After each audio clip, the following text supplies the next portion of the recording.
Amis et fans de Live Your Empire, bonsoir. Comment allez-vous? J'espère que votre journée a été. Eh bien, ce soir, je m'en vais vous parler du thème bon leader.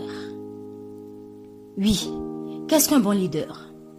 Alors, selon une page qui vient d'être créée, je ne sais pas si vous la connaissez, c'est une page Facebook, elle s'appelle Femmes, Leaders et Épanouies. Selon cette page, un bon leader, c'est cette personne qui, bien sûr, est à la tête d'une communauté, mais qui s'intéresse au travail de chacun, c'est-à-dire les membres de sa communauté ou les membres de son équipe, et s'affaire à l'améliorer pour que tous cheminent vers un but commun. Alors, toi, qui es en train d'évoluer selon le principe du leadership, pose-toi les bonnes questions. Déjà, est-ce que tu as une communauté autour de toi? Est-ce que tu as une communauté autour de ta marque, autour de tes services, autour de ce que tu offres? Si oui, es-tu en train de travailler, d'œuvrer pour l'accomplissement des objectifs ou l'accomplissement des rêves de cette équipe, de cette communauté? Ou es-tu plutôt en train de travailler ou d'œuvrer pour l'accomplissement de tes propres objectifs? C'est un gros point d'interrogation. Alors, ici, c'est la rubrique feuilleton et sans plus tarder, nous allons commencer. Piège du destin de Mr. Yao Kumonji Midorouin. Chapitre 8. Raison d'une résolution. Lundi matin, Maounion se lève. Il nettoie la voiture de son bienfaiteur. Monsieur Agbemankble Oussougan, c'est ça le nom de son bienfaiteur. Il arrose les fleurs et va se préparer en attendant ce que lui dira celui-ci. Agbemankble, une fois prêt, le fait venir. Maounion arrive dans un air poli et rassuré, sans aucun stress. « Bonjour Daddy », salue-t-il. « Comment vas-tu, Maounion ?»« Je vais bien, Daddy. »« Es-tu prêt pour ton premier jour de travail ?»« Oui, Daddy. Je me suis préparé depuis. »« Très bien. Allons-y. » Ils sortent et arrivés dans la cour, Agbemankble est émerveillé par la propreté des fleurs. Imaginant qu'il s'agissait de son gardien qui a fait l'aménagement, chose qu'il n'a jamais fait d'ailleurs. Il décide de le faire venir pour le remercier. « Kassi! Kassi! Kassi !» l'appelle-t-il en criant.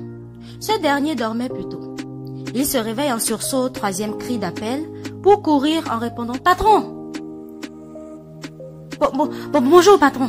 salue-t-il en bégaiement à son arrivée. « Tu as quel problème ce matin encore, toi? Je vois les fleurs bien aménagées et arrosées ce matin. On dirait que tu changes maintenant pour faire un tel sacré boulot. Tu mérites un cadeau. » Patron, ce n'est pas moi qui ai fait ça, hein. Ce serait celui que tu as amené la fois passée. Fait entendre le gardien. Quoi? Veux-tu me dire que c'est le nouveau venu dans cette maison qui a fait ce travail? Levant son regard sur Maounion qui attend à côté de la voiture, Agbemankble lui demande si c'était vraiment lui qui a tout aménagé. Chose que Maounion affirme avec un « oui, Daddy ». Se tournant vers Kassi, il lui vocifère sa déception de lui. « Tu n'es qu'un minable dans cette maison et tu n'as même pas honte de toi. Tout ce que tu sais faire, manger, ouvrir ce portail et dormir, sans même penser à comment parvenir à réussir ta vie. À croire que le gardiennage est ton seul projet de vie et tu l'as déjà pleinement réalisé. Vous n'encouragez pas les gens à vous aider. Un nouveau qui vient d'arriver dans cette cour a pris soin de l'aménager et ça ne te dit probablement rien. Quitte devant moi avant que je ne t'écrase des pieds. Je ne sais même pas pourquoi je te parle de tout ceci. Il le dépasse pour rejoindre Maounion. Et Kossi, toujours debout où il est, Agbemankple lui crie de nouveau. Tu veux que je te supplie avant d'aller m'ouvrir le portail aussi? Ou bien ne me vois-tu pas? Il court ouvrir le portail. Agbemankple demande à Maounion de monter. Cependant, qu'il ouvre la portière pour prendre aussi place au volant. Ils sortent de la maison, roulent sur une ruelle du quartier jusqu'à la voie goudronnée pas si loin. Durant ce trajet, Agbemankple avait un air un peu souriant et moqueur, s'adresse à Maounion. Tu ne te demandes même pas quel genre de travail ce serait, hein, Maounion? Je ferai tout travail que puisse faire tout être humain, Daddy. Je vous l'assure. Je me suis préparée à tout type de travail avant de quitter le village. D'accord. Allons-y. J'aime bien ta détermination et ta confiance en toi. Nous avons accusé déjà du retard. Je te signale d'ores et déjà que c'est dur. C'est dur. Je t'amène dans ma boutique à Asivito, une quincaillerie. Nous y vendrons tout matériel de construction. Et quand je dis tout, il faut l'imaginer toi-même, ce que cela donne comme travail et demande comme énergie. J'y ai déjà des employés, mais je t'y amène le temps de t'aider à trouver une orientation spécifique. Compris? Merci beaucoup, Daddy. Je vous suis vraiment très reconnaissant et vous ne serez pas déçus de moi. Je l'espère vraiment de toi. Les deux hommes, dans un débat de tout et de rien, arrivent finalement à la boutique à Asivito. Cette dernière est déjà ouverte, avec à son actif 8 employés. Certains sont au dehors ce matin, disant « Où est son patron ?» Dès qu'Agbemankple gare et sort de la voiture. En réalité, Agbemankple ouvre lui-même la boutique chaque matin pour la fermer le soir après les comptes.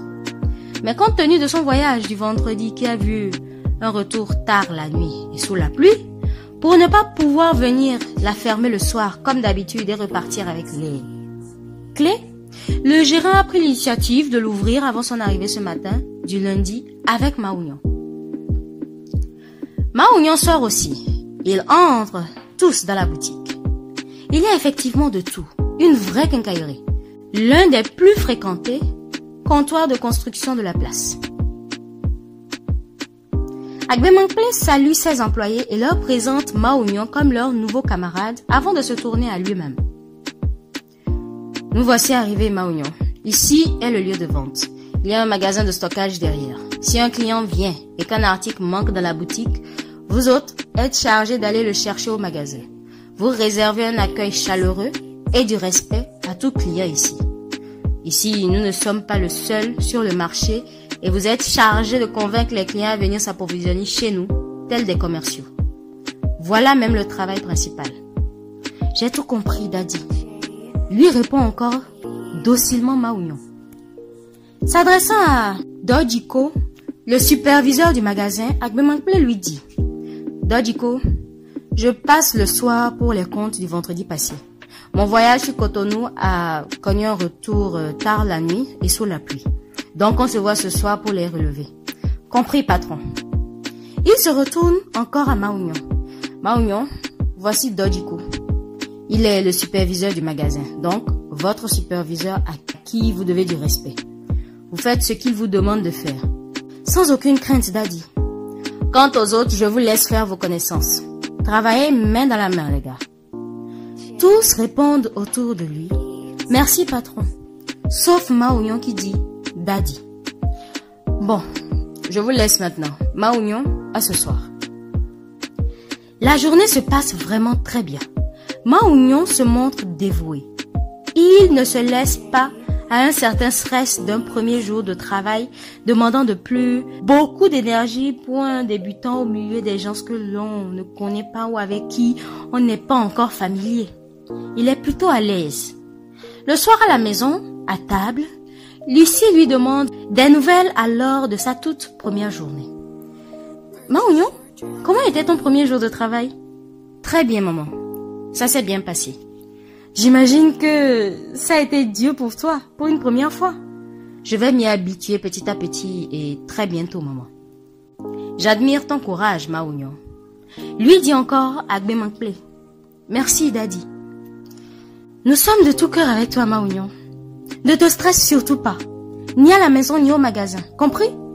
Lui redit sa désormais nouvelle maman, Lucie, pour l'encourager encore plus. Compris, maman.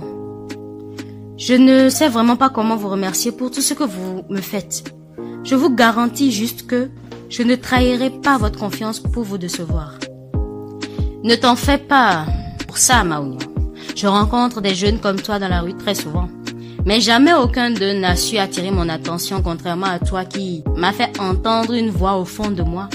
J'ai la conviction que tu es un jeune noble. Merci, Daddy. Que le ciel vous bénisse pour tout. Alafia. Agbe Mankple s'adresse maintenant à Gentil et Amé. Comment étaient les cours aujourd'hui à l'école, Amé? Et toi, mon grand, comment le campus aujourd'hui? Daddy, je ne comprends rien en mathématiques. Tout ce que nous avons fait aujourd'hui, je n'ai rien compris. Lui répond sa fille. Ah bon? Et depuis là, tu t'es tu? Alors que tu es en salle d'examen? Je te prends un répétiteur dans ce cas pour t'aider en mathématiques et physique à la maison.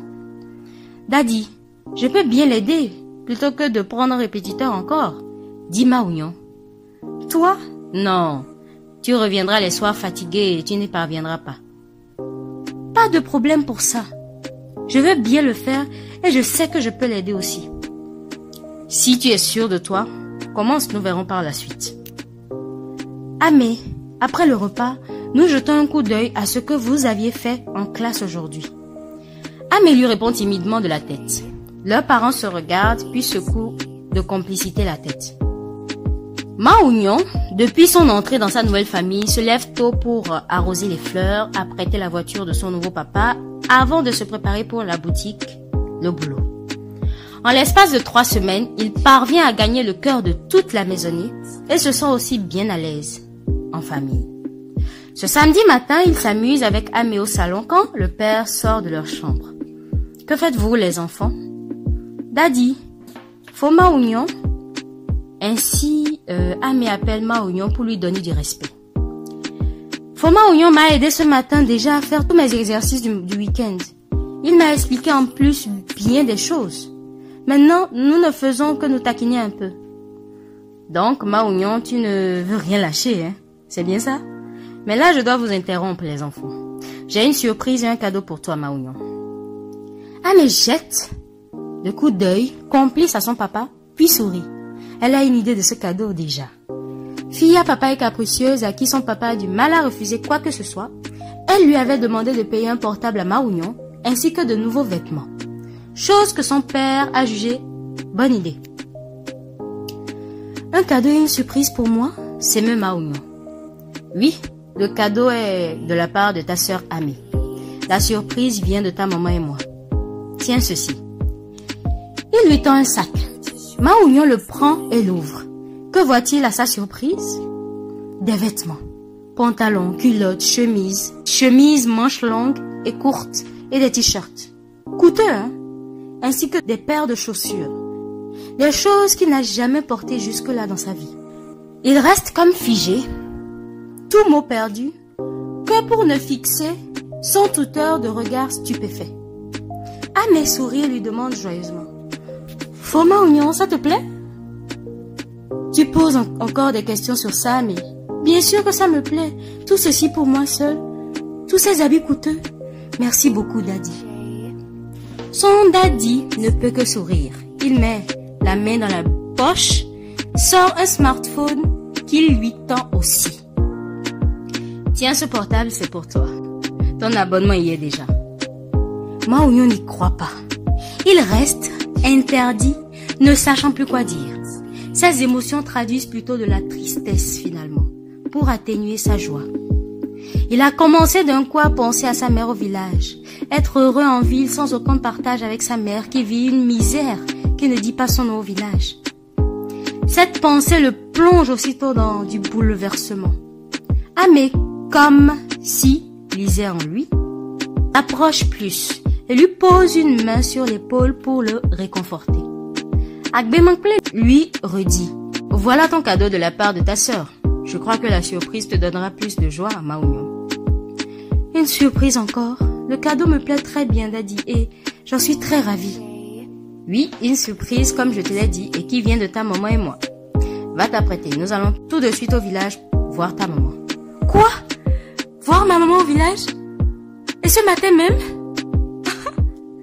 Agbemangle hoche la tête d'approbation. Maounion court, très euphorique, vers sa chambre, sans même prendre ses habits et son portable qu'il vient de recevoir. Agbemangle et sa fille se sourient. Amé se lève pour se jeter dans le sein de son père. Et voilà, c'est fini pour la partie 1. On se retrouve dans quelques instants. Restez scotchés, restez connectés pour la partie 2.